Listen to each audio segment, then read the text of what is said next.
terapije za osobe sa cističnom fibrozom. Održat će se u Beogradu 23. i 24. na Vojno-medicinskoj akademiji. Sa nama ovog jutra, upravo ovim povodom, predsjednik udruženja Dragan Đurović i Natali Marjanović, fizioterapeut, koji nam stiže čak iz Švajcarske. Dobro jutro i dobrodošli. Hvala što ste izdvojili vreme za naš jutarnji program. Hvala vam na pozivu. Pre nego što se skoncentrišemo na ovaj kurs o kojem će skupa u koji moment biti više reči, ja bih ipak voljela da za gledalce koji možda nisu toliko upoznati sa ovom temom kažemo par reči više. Cistična fibroza je retka genetski uslovljena bolest, ona zahvata više organa maltene istovremeno, tako da je, možemo da kažemo da je jako kompleksna. Najčešći problemi kad krene bolest da se ispoljava, pojavljuju se u stvari respiratorni problemi u plućima, pojavljuje se taj sekret koji se nagomilava vremenom i koji može najefikasnije da se u stvari izbaci pravilnom fizikalnom terapijom. Pojavljuju se problemi isto u organima za varenje, tako da najčešće hrana samo protrči i ostane nesvarena. To su isto neki od simptoma pri početku i pri otkrivanju bolesti. U Srbiji nadamo se da će biti sve bolje i bolje, sve više i više obučenih i lekara i zdravstvenog osoblja sve ukupno, ko će znati na pravilan način da prepozna ovu bolest i tako se u mnogome pomoglo samim pacijentima obolelim od ove bolesti. Kako izgleda lečenje? Šta je zapravo? Jako je zahtevno. Višednevne u toku dana više puta inhalacija različitim antibioticima, različitim ukoliticima, uzimanje energetskih dohrana preparata koji pomažu podizanju energije, iskorišćavanju energije, pankreasnih enzima, pošto pankreas hrana samo protrči, i niz drugih vitaminskih preparata i ostalih preparata koji potpomažu u stvari same te simptome u plućima i najčešće u organima za varenje. Uz fizikalnu terapiju koja je jedna od najbitnijih u stvari segmenata celog ovog. Jer bespotrebno je inhalirati se ako se ne odradi posle toga ili pre inhalacije adekvatna fizikalna terapija. O značaju fizikalne terapije svakako ćemo još sa Nataliju porazgovarati, ali toga još jedno pitanje, da li možda imate aproksimativne podatke o tome koliko ljudi boluju od ove bolesti u Srbiji? Nemamo tačne podatke, imamo samo ovo ko se kod nas prijavio i koliko mi imamo i saznajemo, koliko naše saznanje je oko 120 pacijenata. Cilj nam je da u nekom narednom periodu napravimo registar obolelih od ove bolesti kako bismo znali. A kažem vam, neprepoznavanje je upravo zato što ne poznaju svi zdravstveni radnici ove simptome i ima, što je još malo teže što se tiče ove bolesti, ima blažih oblika koje se jako slabo mogu svrstati u ove ekstremne, recimo, oblike koji se odmah vidi prilikom rođenja sa kašljanjem i sa problemima u organima za varenje. Zašto je fizikalna terapija tako važna? Gospodin Đurović se dotakao te teme, ali bolje da od vas čujemo konkretnije s obzirom da ste vi fizioterapeut. Ja bih rekla da najvažnija stvar u celom tom sistemu to je, pošto fizioterapija ima mogućnosti da pokaže pacijentama respiratorne tehnike koje oni sam može da radi ili roditelji uz dece zajedno može da radi i vežbe fizikalne i to ukupno njima mnogo pomaže. Znači za celu tu sekreciju koja, tako reći, vrlo patološka, to njima strašno puno pomogne ako to iskombinuje sa inhalacijama i takve stvari. Sad, koja je to potreba iznedrila održavanje zapravo ovog kursa sutra i preko sutra? Potreba da se nauče svi oboleli, svi roditelji. Cilj nam je isto bilo da što više privučemo fizioterapeuta koji bi u stvari sprovodili. Jedno je kad roditelj nauči fizikalnu terapiju onako priučeno, a sasvim je drugo kad stručno lice sprovede tu fizikalnu terapiju. Kurs nismo uspeli da akreditujemo iz tehničkih razloga, tako da je i samim tim odziv svih fizioterapeuta upravo manji zbog toga, zbog tih akreditacionih bodova. Ja se nadam da ćemo u nekom narednom periodu biti malo i ažurniji i precizniji u svemu ovome, tako da će biti u nekom narednom kursu fizikalne terapije veći odziv fizioterapeuta. Sad, red je da malo i konkretnije najavimo ovaj kurs, zapravo on će se održavati sutra i preko sutra, tako pa možemo čujemo par reči o programu. Sutra počinje sa otvaranjem u 10 na Vojno-medicinskoj akademiji. Imamo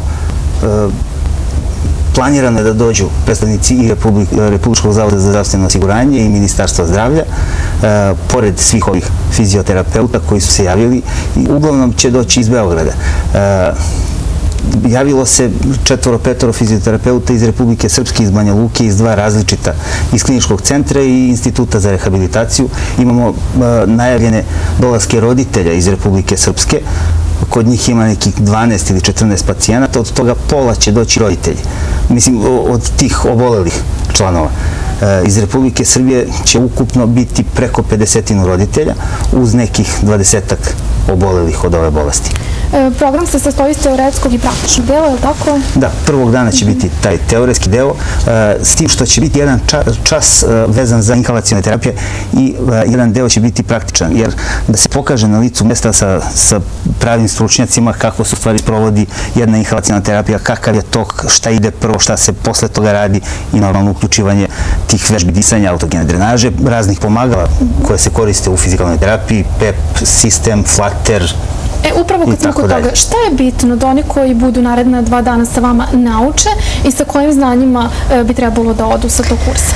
Pa ja bih ovako rekla, nama je u stvari najvažnije da stvarno i roditelji i pacijenti i ove fizioterapeuta stvarno može da izađe sa tom,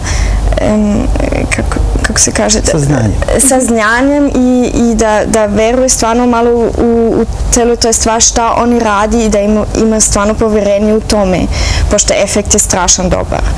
I da toliko znaju da barem, mislim, toliko može da, kako se kaže... Da samostalno pomogu i pacijentima. Pošto kvalitet, životni kvalitet stvarno je sasvim drugačiji. Znači, decama je stvarno puno lakše da bude kao normalno dete. A koliko roditelji imaju uopšte mogućnost u Srbiji da nauče tako nešto, odnosno da li još na neki način mogu da skupe ova znanja koja će im biti preneta ova 2 dana? Ima li dostupni tako znanje? Nema dostupnih informacija, nemamo nikoga kvalifikovanog za ovaj vid terapije u obolelih od cistične fibroze. Tako da smo, mogu slobodno reći, Natalija je malo skromna, ali ona dolazi iz škole doktora Žana Ševalijeja, koji je u stvari tvorac cele te autogene drenaže i modifikovane drenaže, gde pacijent u stvari sam sebi pomaže. Gospodin Fred Lezir, predavač, on je isto šef kinezi respiratornim fizioterapeutima u tom istom C preventorijumu gde je i Natali učila ceo ovaj, da kažemo, zanat. Sad, znači, kvalitet života zapravo može mnogo da se poboljša, ako sam ja dobro razumela, s obzirom da je lečenje komplikovano i zahtevno. Znači, ovde možemo i sami sebi da pomognemo, ali i roditelji i svoje deci ukoliko su one obolele, tako. Koliko se zapravo poboljša kvalitet života? Šta to zapravo znači? Ja bih rekla to znači puno.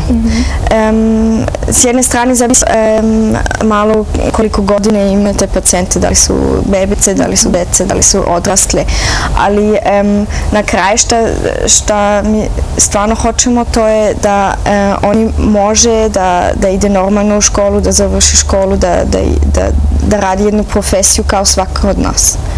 I to je moguće ako celi taj, prvo jasno taj medicinski sistem sa medikamentama, kako se kaže?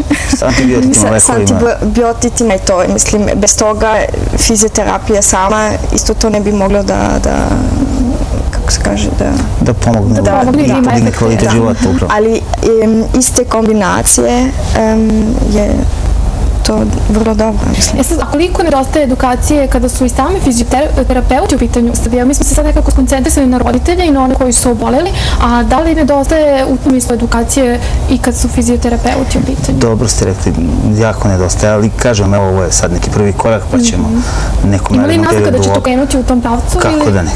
Kako da ne. Ja mislim da je ovo tek početak. Izvini, Natalija. Da, ne, reki slobodno. Ja mislim, meni je važno to što je naše znanje u Švajcarskoj, u Nemačkoj i tako dalje, da to stvarno ovim kolegama ovdje u Srbiji da se im to isto i kaže i pokaže i pošto to je stvarno jedan deo gde, ja mislim, meni je taj utisak stvarno da važno je fizioterapija i to isto hoćemo njima da objasnimo da je to stvarno važna profesija u celu toj stvari. Znači, naše kolege ovdje u Srbiji da to shvati, da oni imaju zapravo ključnu ulogu u lečenju, ali tako, ako sam ja dobro razumela. Da. Oni svojim stručnim znanjem, svojim obrazovanjem znaju kako će najbolje preneti i obučiti kako pacijenta, tako i samog roditelja. Ovdje se odnosi na mlađu decu, na bebe i na decu, dok već recimo tamo sa 8-10 godina dete može polako da se uvodi samo u principe autogene drenaže i da samo sebi u stvari pomaže. Znači, prijave su za ovaj kurs koji se održava sutra i preko sutra na VMA završene i polaznici su već okupljeni, ali eto, ostaje nada da će se ovakve stvari organizovati ponovo i da će prosto sve krenuti u tom pravcu. Da, kao što rekao, u saradnji sa Evropskim udruženjem i sa internacionalnom fizioterapeutskom grupom krenuli smo sa organizacijom i realizacijom ovog kursa i ja se nadam da ćemo samo produbljivati. Ima li sluha za ovakve potrebe? Pa gledajte, što se tiče Evropskog udruženja i internacionalne fizioterapeutske te grupe, ima sluha. Nadam se da ćemo sa ovim prvim kursom u Srbiji krenuti i probuditi i kod fizioterapeuta i kod celog zdravstvenog sistema u Republici Srbiji, da podignemo, da se nauči, da shvate u stvari koliko je. Ovo jeste retka bolest, ali tih nekih 120 pacijenata ne može ni da se kaže da su tek tako zanemarljivi. Ja se ne bih složio sa tim. I jedan pacijent je svakako neko kome treba posjetiti pažnju, naravno. Upravo to, možda sam ja grubo malo rekao, ali upravo ste. To je to. Hvala vam što ste bili gosti u jutarnjem programu, što ste dvojili vreme. Hvala vam što ste pozvali.